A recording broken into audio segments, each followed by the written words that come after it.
आप सभी का आपके अपने YouTube चैनल आप देख रहे हैं यूट्यूब चैनल वेलकम क्रिएटर। बहुत बहुत स्वागत है। आइए आज आप सब सुनेंगे कार्तिक मास महात्म्य कथा में छठे अध्याय की कथा। अब तक आपने पिछले अध्याय कथा को नहीं सुना हो तो हमारे चैनल पे वीडियो अपलोड है, आप वहां से जा करके कथा को श्रवण कर सकते हैं। हिंदू धर्म में कार्तिक महीने का बड़ा ही विशेष महत्व माना गया है।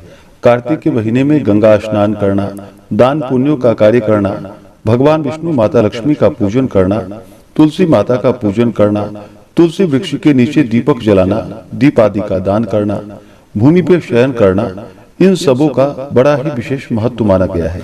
तो आइए सुनते हैं कार्तिक मास महात्म्य कथा में छठे अध्याय की कथा। तो बोलिए प्रेम से भगवान विष्णु की जय, माता लक्ष्मी की जय, सर्व देवी देवता की जय। नारद जी बोले, 2 घड़ी रात्रि रहते तिल, कुश, अक्षत और चंदन आदि लेकर जलाशय अर्थात नदी, तालाब आदि के समीप स्नान के निमित्त जाएं। मनुष्य रचित और प्राकृतिक नदी में अथवा संगम में स्नान का कर्मशः 10 गुना फल है और तीर्थ में उससे 2 गुना फल कहा है। विष्णु भगवान का स्मरण करके स्नान का संकल्प करे, फिर तीर्थ आदि के और देवताओं के निमित्त कर्म से अर्घ्य आदि का दान करे। अर्घ्य मंत्रार्थ कमलनाथ भगवान को नमस्कार है और जलशायी भगवान को नमस्कार है। हे ऋषिकेश, आपको नमस्कार है, आप मेरे अर्घ्य को ग्रहण करो। आपको बारंबार नमस्कार है।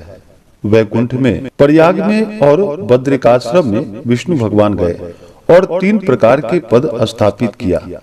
इससे मुनि, वेद और यज्ञ इन सबों सहित जहाँ विष्णु ने 3 प्रकार से स्थापित किया, वहाँ देवता मेरी रक्षा करे।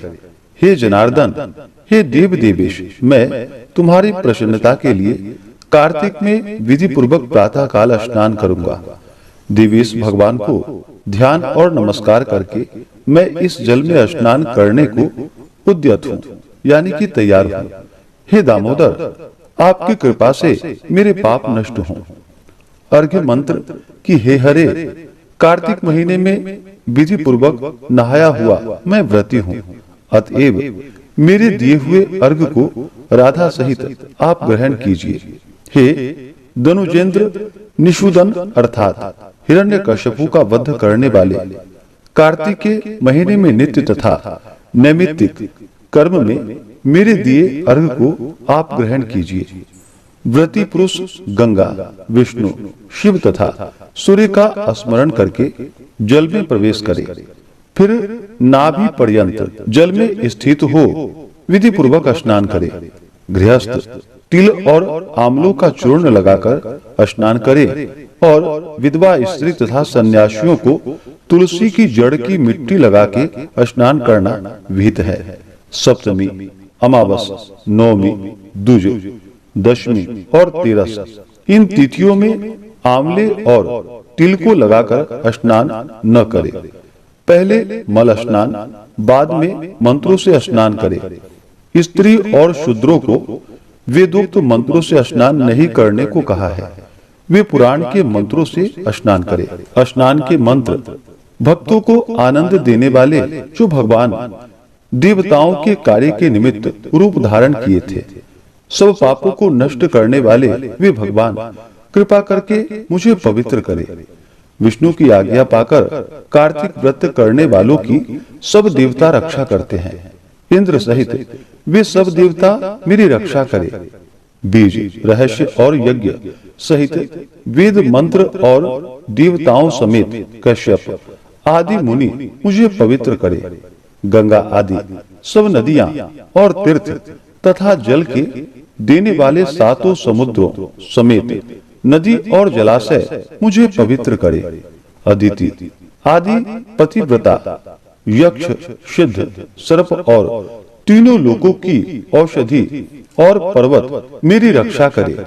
व्रती मनुष्य इन मंत्रों से स्नान करके हाथ में पवित्री धारण कर देव, ऋषि, मनुष्य, पितृ इन सब का विधि पूर्वक तर्पण करे। कार्तिक मास में पितरों के तर्पण में जितने तिल रहते हैं उतने ही वर्ष तक पितर स्वर्गवास करते हैं। तदंतर व्रती मनुष्य जल से बाहर निकले और शुद्ध वस्त्र धारण कर प्रातः काल में कहे हुए कर्मों को समाप्त कर हरि का पूजन करे। तीर्थों और देवताओं का स्मरण कर भक्ति में तत्पर मन हो चंदन फूलों से युक्त अर्घ्य दान करे। मंत्रार्थ। व्रती और कार्तिक मास में विधि पूर्वक नहाया हुआ सो मेरे दिए हुए अर्घ्य को ही हे हरि राधा सहित आप ग्रहण करें। तदंतर चंदन, फूल तथा पानी से वेद पाठी ब्राह्मणों की भक्ति पूर्वक पूजा कर बारंबार नमस्कार करें। ब्राह्मणों के दाहिने चरण में तीर्थवास करते हैं और वेद उनके मुख में स्थित हैं और सब अंगों में देवता वास करते हैं। इस कारण उनकी पूजा करने से मैं पूजित होता हूँ। पृथ्वी में ब्राह्मण अव्यक्त विष्णु के स्वरूप हैं। इस कारण कल्याण चाहने वाला पुरुष उनका अपमान करने योग्य नहीं है और न विरोध ही करने योग्य है। हे तुलसी के देवताओं द्वारा तू पहले निर्मित की गई और मनुष्यों द्वारा पूजी गई हो। हे हरि की प्यारी, तू मेरे पापों को दूर करो। इसके बाद स्थिर मन में पुराण संबंधी हरि की कथा सुने। भक्ति युक्त व्रती मनुष्य फिर से उन ब्राह्मणों का पूजन करे।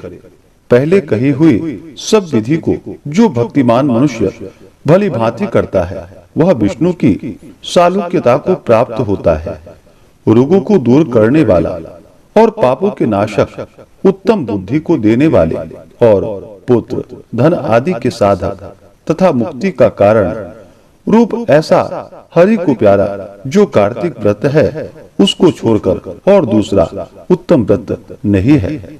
इस प्रकार से कार्तिक मास महात्म्य कथा में छठे अध्याय की कथा पूर्ण हुई। तो बोलिए प्रेम से भगवान विष्णु की जय, माता लक्ष्मी की जय, भगवान श्री कृष्ण की जय, राधिका रानी की जय, तुलसी माता की जय, सर्व देवी देवता की जय।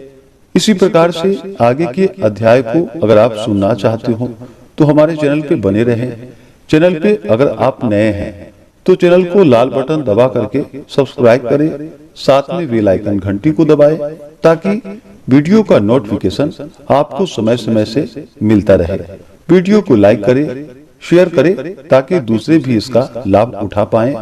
सभी सदा स्वस्थ रहें और सदा खुशहाल रहें। मिलते हैं फिर अगले वीडियो में। आप सभी भक्तों पर भगवान विष्णु का कृपा सदैव बना रहे।